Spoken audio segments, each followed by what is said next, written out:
Sex and drugs and rock and roll. I'm Peter Cook. I write books about those things. What could be better than interviewing the real purveyors of sex, drugs and rock and roll, the Blockheads? I'm here with Micky and Derek to talk about the Blockheads. Hi, Peter. Hello, Mick. Now, the Blockheads' music, Naughty Rhythms, you know, what is it about what you do that sort of brings that rhythmic quality to life? Tell us about that first. Well, I think, you know, with the influences we have in the band, I think it's a cookery lesson in sound. So it's like cookery? Yeah, it's like cookery. That's how it comes out. Ingredients go in, and this beautiful risen thing comes out at the end. We don't know. You don't know how you do it? No. But it's It really just good. does. But you've got Norman on bass, haven't you? Well, that helps. Bass yeah. Supremo. Yeah.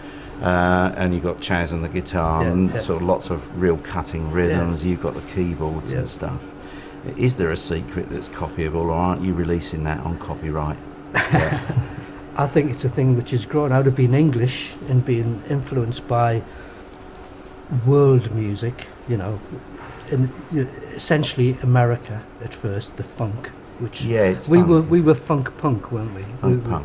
We came through with the punk, but we had this edge, which we sort of got from listening to American music and funk, and also we've now got Gillard Atzman in the band, who's a sax player, and he comes from the East. He's a sax player that is influenced from the East rather than Enfield.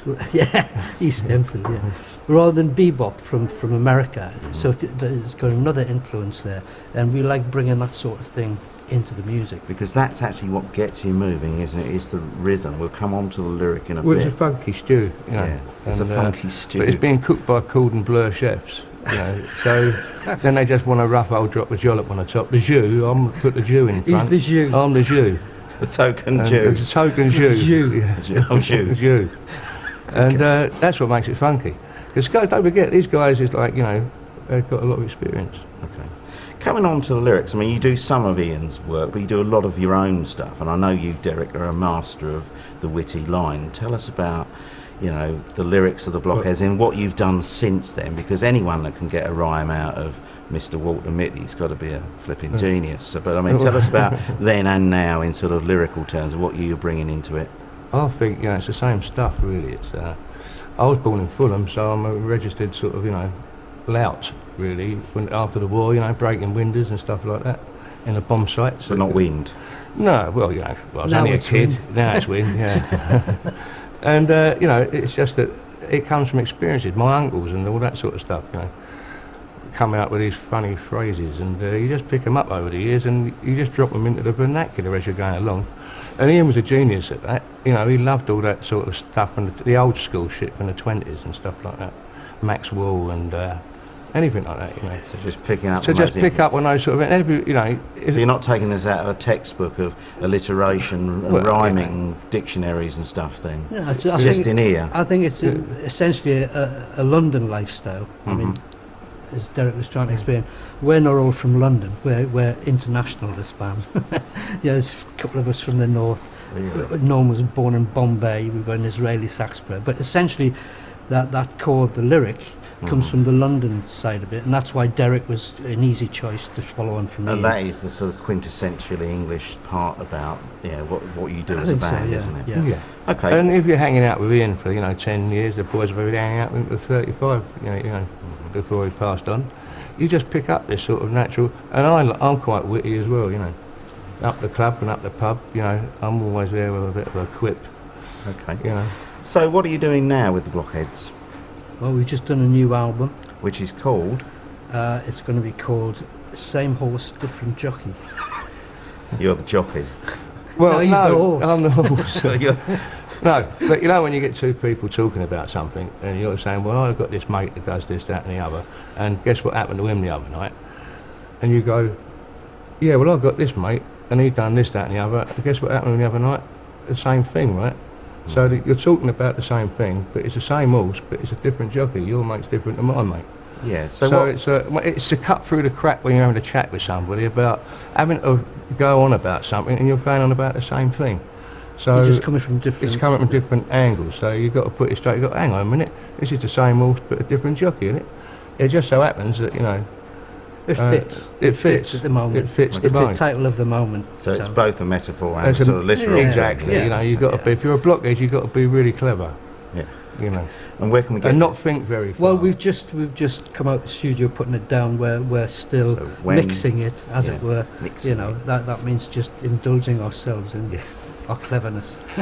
When's it out then? When do you reckon? Well, it'll be out this year. We try to coincide it with a tour, and usually probably the second half of this year we'll have it ready, because you need to prepare these things. You can't just do. Well, a lot of people just do it and throw it up on the internet, but we want to try and be a bit more creative about it. Refined and creative. But we're cottage industry as well. Yeah. But, we pay as we go. We do it all ourselves. So there's a time limit. So sometimes we have to hang on a bit. We get a bit in front of ourselves. We have to slow up for a couple of weeks. So you do about a third of your own music now. So you're not dialing out on sort of a piece of history. The only reason we keep doing it really is if people are buying tickets to come and see us, they want to hear something that they, which inspired them to buy the ticket. Oh, I remember that, Sex and Drugs and Rock and Roll, right? Yeah. Hit me with your rhythm stick.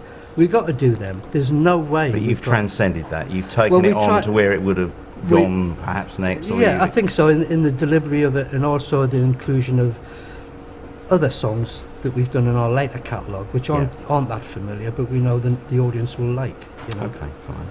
But I think you have to, I think you can't be as brave as Neil Young, who goes on and does his whole new album to an audience and they all boo him. Yeah. There ain't half been some clever bastards. I mean, if you've got a load of clever bastards in your band, that's really difficult to make it work. So what's the best thing about being a blockhead, and what's the most tricky thing about running this bunch of geniuses? Well, it's a piece of cake when it comes to the gig. Yeah. It's deciding what we're going to be playing, and the rest of it's like herding cats. The rest of it takes care of it. So, I mean, we're all grown-up geezers. Everyone's grown up. We're all independent. We don't need people. I find that hard to believe in the music business, but I'll go with it. Yeah. When you're a cottage industry, you have to be. I mean, if we had loads of beans, we'll be lording it up like good ones, wouldn't we? Well, yeah, I think so. We're tempered. We're tempered by where we are in the scheme of things. But we give good shows. Okay. Have you got a message for the world that comes out of the legacy of the Blockheads? Sort of life message that sort of speaks to what it is that you're doing, why people should come and see you. Well, I've sprung this question on you. You have. Yeah. Could be very profound. Profound or another. Well, basically, man, I think as you get older, what you realise is that the weeks fly by quicker. So if I divide now at the age of 60 into by 70, that's what's that? 10 years. That's 500 weeks. Let's wake up and make love before once you start looking at it on a weekly basis, 500 weeks, and when you say it like that, it doesn't seem like it's very long at all, does it? No. There's a dilemma. So you've got to get on with it in life. You get older, you wish you'd got on with stuff. Addressed other things. Yeah, but also you realise that you should have smelt the roses, taken time to smell the roses on your way. Do you know what I mean? Because you need that. You need to last. You can't. I blow ain't smelt no roses yet, though. I'm waiting to smell those roses. Where are they?